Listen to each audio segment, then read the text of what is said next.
Well, thanks for sharing that, and I look forward to So that's reading the first time article. I've gone talking about it. Yeah, So thank you. G&T have got this big exclusive. The scoop, yeah. I first started sailing with John Kretschmer in 2016 and was a reader of his sailing stories long before that. Most recently, we joined him in French Polynesia for a sail from Tahiti to the Marquesas. He was kind enough to sit down with us for a 2-part interview. In this episode, he talks on camera for the first time about his dismasting in the Atlantic Ocean off the coast of Cape Verde, Africa. Welcome to G&T Sailing. If you're new here, I'm Gretchen and this is Tim. Together, aboard Felicita, our Catalina 42, we're exploring this beautiful marvel we call home. You'll find us this season sailing further south along Mexico's Pacific coast and deeper into the Sea of Cortez. We don't care where we go, we just care that we go, and we're glad you're coming along for the ride. Mexico is Sexico!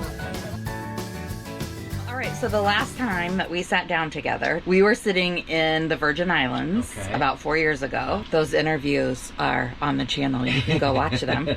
And at that time, you and Taji were planning for the big one, as you have been talking about it. You've made some miles. You've seen some shit. For people that don't know you, can you tell me, just share a little bit about your, like, how long have you been sailing, and how many miles you've done? Tricky question. I know, Gretchen, these days. Somewhere along the way, the years just kept passing. I don't know exactly how that happened, but I have been sailing more or less for a living and for adventure and travel and life for 45 years. I kind of sometimes look at my life in 3 different phases. I had sort of the early adventure phase where I did Cape Horn and any sailing I could get my hands on. And that trip around Cape Horn, which figures really large and is a big part of the big one. Yeah. That was kind of like my real education. And then I became... How old were you when you did that? I was 24 and had no right to be there. I mean, I was a bumbling idiot. I was just tough. Certainly not skilled. Then I sort of figured out I needed to make a living somehow, and I had a navigation school, but eventually I did a job for about 20 years that I loved. I was a yacht delivery skipper, and I loved that life. We delivered boats all over the world. You took on full responsibility, and then you gave them the keys back, and you got paid, and you sauntered off into the sunset. It was beautiful. And then, speaking of kids, grandkids, kids came, life changed, and I had to figure out a way to have a little more scheduled life. And that's how John Kretschmer Sailing started. Really got going. Yeah. 20 years later, 25 years later, you guys are about to sail, Gretchen and Tim, on Training Passage 192. Cool. So, you ask about miles. I mean, for me, it's a lot. Yeah. For Quetzal, basically the training passages over the years have averaged probably just over 1,000 miles. And so you think that's a lot of miles on this boat. Yeah, it is. A classic trade wind circumnavigation's about 30,000. And Quetzal's got about 200,000. Yeah. So that's a good segue into the big one. So can you share just a little bit of, I'd like a little bit of context about the big one. So why is it the big one? Why now? And what does it consist of? So in theory, we've done the big one. Taji also thought the big one was a really stupid name. She would say, "You're a writer, you write all these great things, and you come up with a really dumb name for this big trip." And she's kind of right. But the big one was a voyage of the Atlantic, is how I saw it. And it was, the Atlantic's been kind of my place of work and worship and kind of my home for most of my life. It's nice to be out here in the Pacific. Sitting here in Tahiti is pretty cool to have you and Tim here, because we've been sailing all over the place. And now we're in friggin' Tahiti, which is awesome. But it's the Atlantic where I really did the work of my life. And I wanted kind of a far-flung, challenging, interesting voyage to leave the Atlantic with. And so that's where the big one came. And it was to start from the Caribbean go to Bermuda, go up to Atlantic Canada, and then up to Newfoundland, Labrador. I wanted to go to the Arctic. I wanted to get above the Arctic Circle, and we did north of Iceland. We went to Greenland, and then Faroes and Norway. So we did a really cool northern voyage, and came south by way of Scandinavia, Norway, and Sweden, and Denmark, and then to go all the way down to the Antarctic. But the real genesis of it was to return to Cape Horn. Cape Horn just always figures in my life. It's interesting how I see it, because I'm sure we'll talk about it later, but I saw it when I was a young man. Cape Horn really humbled me. Even though we were doing this amazing trip, I never really felt like a cheerleader going, yeah, yeah. And then to return to Cape Horn again, the emotions I felt were really surprising and really beautiful in a way. So that's what the big one was to really do a far-flung voyage of the Atlantic and do the Horn again. And do the Horn. And how many times did you do it? We did it 3 Horn roundings. But none of them were as challenging as that first one, because the first one, we sailed nonstop from Rio de Janeiro down around Cape Horn up to Valparaiso, Chile. This time, the first voyage, we sailed to Argentina, and then we did a Horn rounding, and we went back up into the channels of Patagonia, into the Beagle Channel. And that part of the world is spectacular. I really loved it there.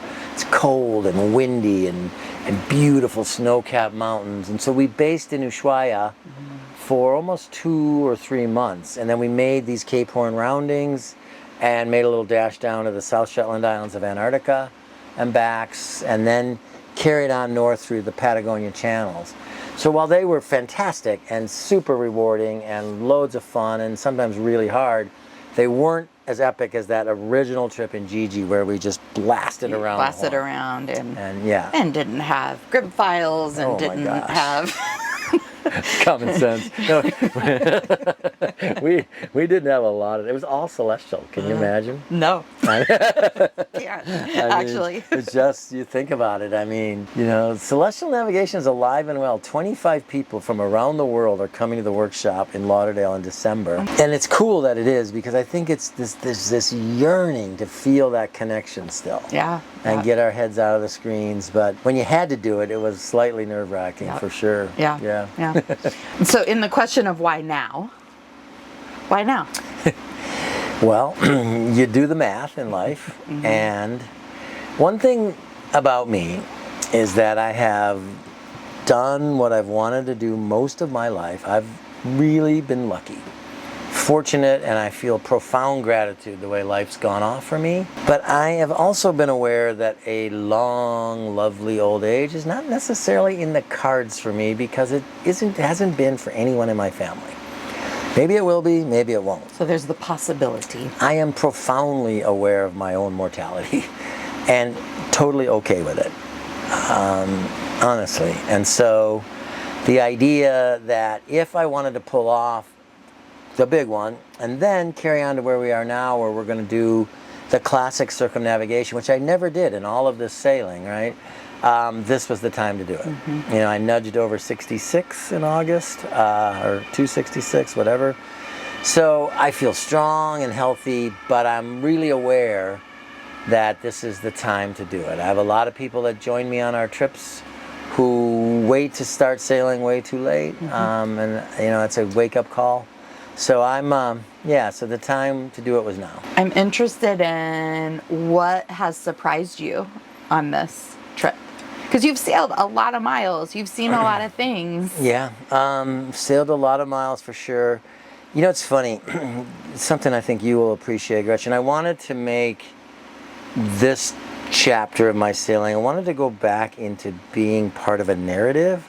Kind of weary of being the expert. And having all the answers, and I wanted to be part of a story of my own doing that, so the book I'll write eventually, I'm actually working on it finally, is going to be narrative driven. It's this arc of the Atlantic, it's sort of a mighty ocean of far-flung voyage, and then this homecoming to Cape Horn. There's a cool narrative flow to it. But it gave me an appreciation for cruisers and high latitude cruisers and all cruisers, just Sustaining a narrative is work. And What do you mean by sustaining a narrative? so it's mentally. So yeah, I've been sailing, and I mean, forever. But I think that it's interesting to create a story that you have to kind of fulfill, as opposed to what most of my training passages are one-off adventures that stop and start. And they're kind of, I visualize them like that.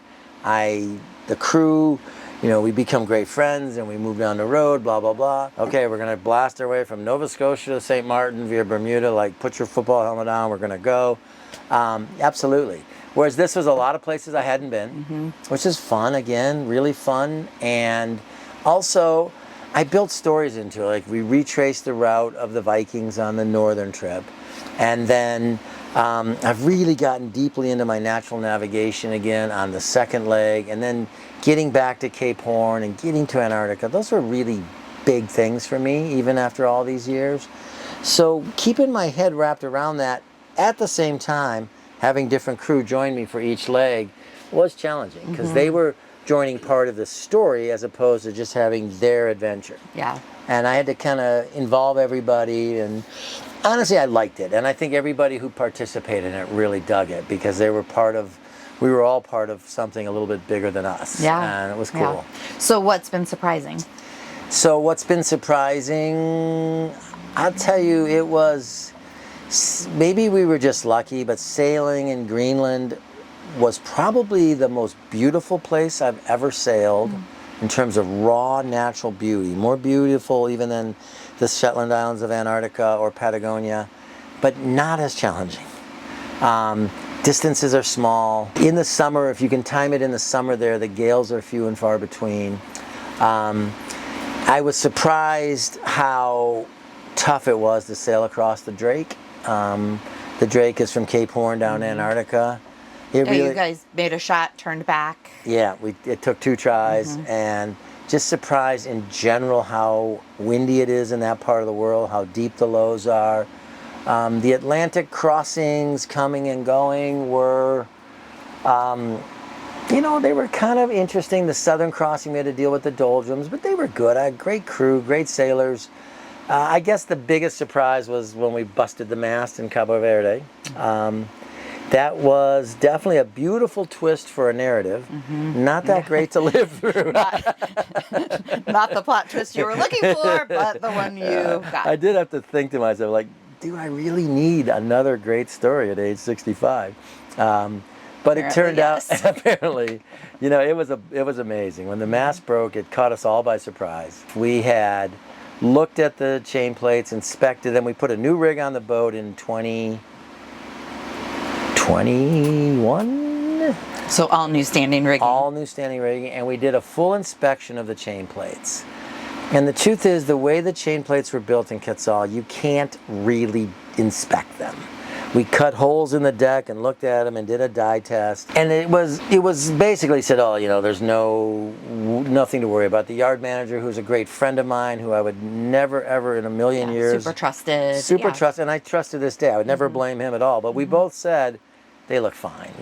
Changing them is going to be a huge job. You're probably wasting your money.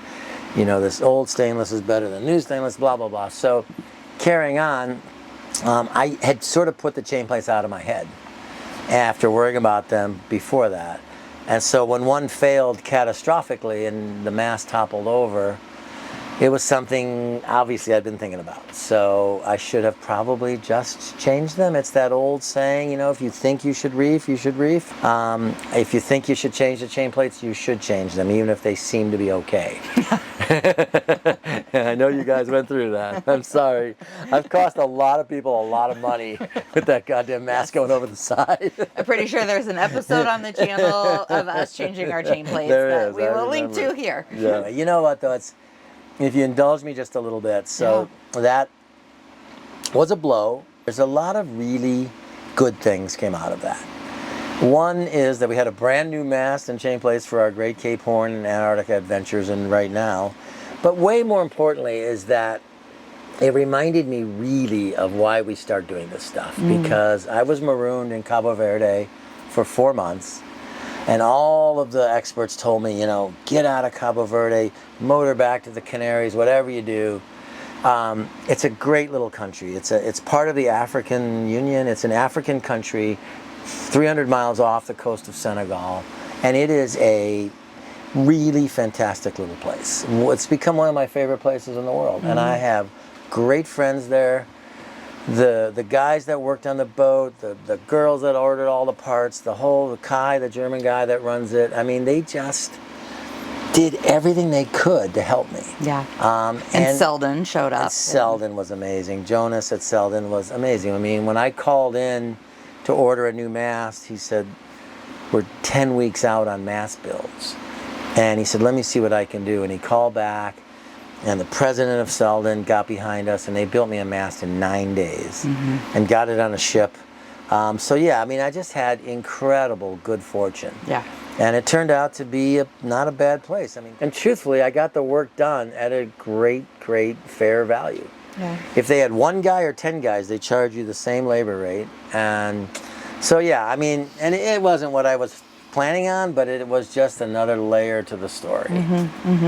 I mean, if it had happened in the middle of the Atlantic, it would have been a disaster. Yeah, you were, what, like a couple miles? 8 miles, yeah, 2 miles offshore when it happened. And by the time we gave up trying to cut the rig away, 8 miles off. And then it took Ultima, I think, 8 hours to tow us 8 miles because we had all of the rig was still in the water. We cut away everything you could. The mast section would not break away. It was just dangling there. And so we were the mother of all sea anchors.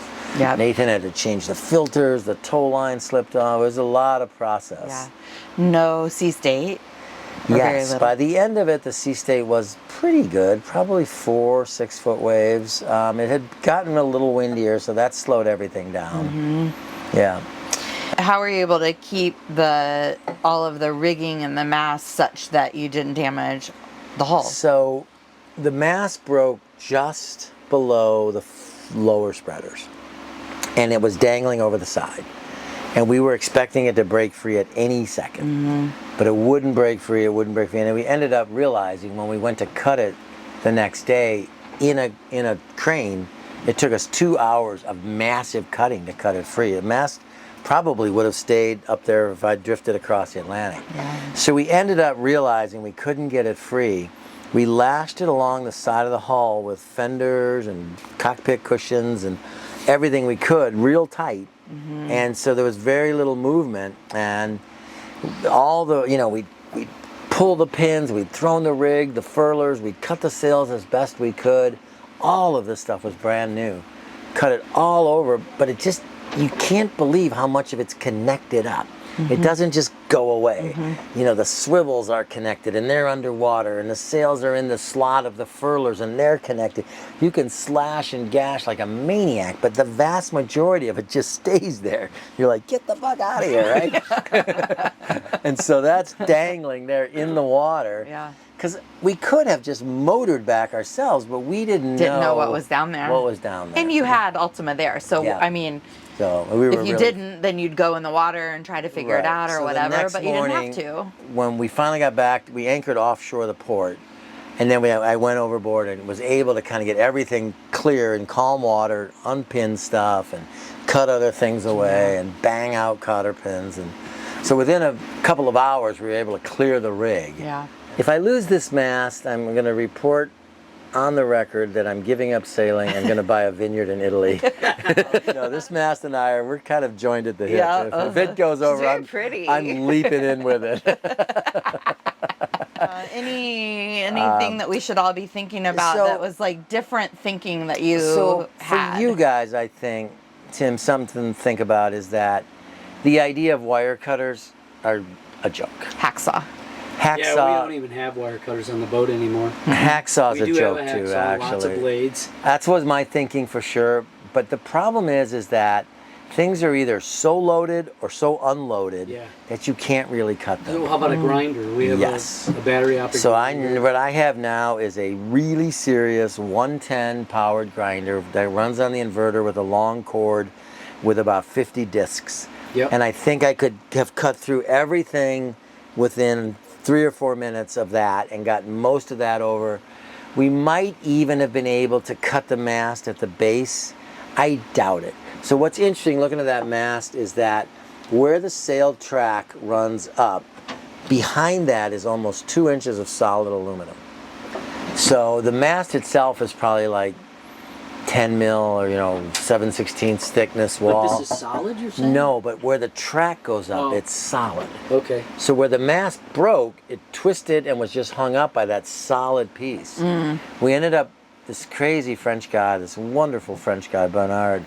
So it's a funny story. So we limp into the harbor, anchor. He comes roaring by. He's an older guy. He's older than me, I hope, since I'm saying this. He seemed like he was. Let us know in the comments, Bernard, if you're older than John. And he says, I can help you. I have the tools you need, but first I must take a nap. So he goes back to his boat. Takes the nap. Takes a nap. In the meantime, this guy comes out. Only the French. In a little skiff. And I think he's trying to sell water or vegetables. And honestly, I love Cabo Verde, but I wasn't in a good mood right then, right? And he finally says, just get in the goddamn skiff, would you? And he takes me over to the port. Turns out his brother-in-law or something's the port director, and he's just trying to help me. Yeah. And the guy, the port director, says, yeah, come alongside. I'll get you a crane. We'll get you guys up there. We'll do it this afternoon. I'm like, holy cow, it's amazing. It's a little tiny port with one little wall. We came in, Bernard came in. He and I went up. After his nap, we went up in a basket and we worked with grinders for 2 hours to cut the section free. Now, where is the piece of the mast? Is it at the bottom of the ocean, or did you? No, so we saved it, and I donated it to the port of Cabo Verde, and they were extremely happy to receive the aluminum. Yeah. So what failed?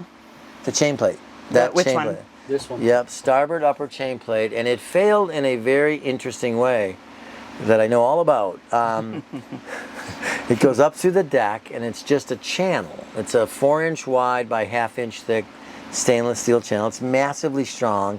It's bolted with 17 bolts to the chain plate bulkhead. Crazy strong, and none of that failed. 99% of the chain plate looked like it was in new condition. But where it went through the deck, they had welded a plate to the channel below the deck, not for any strength, but to stabilize it. Because there's a long run from the deck to where it's bolted, where it wiggles and leaks. And so to stabilize it at the deck, they welded a plate and just put 4 little tiny screws in. And that weld eventually failed and ate into the chain plate. Didn't corrode. I mean, we changed every chain plate in the boat. We could have put 6 of 7 right back in. But that stupid plate that they welded on there. So like I talked to Bob, and before Bob, Chris, who bought his boat, they don't have those plates. Oh, on his Kaufman. Yeah, and his Kaufman is 1 or 2 hull numbers after ours. But they made a change. They made a change. Some have it still, some don't. But it was I understand why they put it there. It was to try to stabilize the chain plate to keep it from leaking, not for any kind of strength. But it turned out to be a latent defect. And that's how we managed to finally get the insurance to settle, in that it wasn't actually corrosion. It was as bad as it was a failed weld. Bad design, yeah. And How old were they? They were the originals, Tim. Wow. 35 years old. And honestly, I mean, I've loads of pictures of them. If you look at the others that we took out. They were all perfect. Yeah, I mean, looking old and all, but you wouldn't, but that particular weld failed. Yeah. It's weird. So I was down in the galley, and I heard this poof. I didn't hear this anything like, just poof. That's a weird sound. And then I literally was going to bring the food up, and the crew started going, oh my God.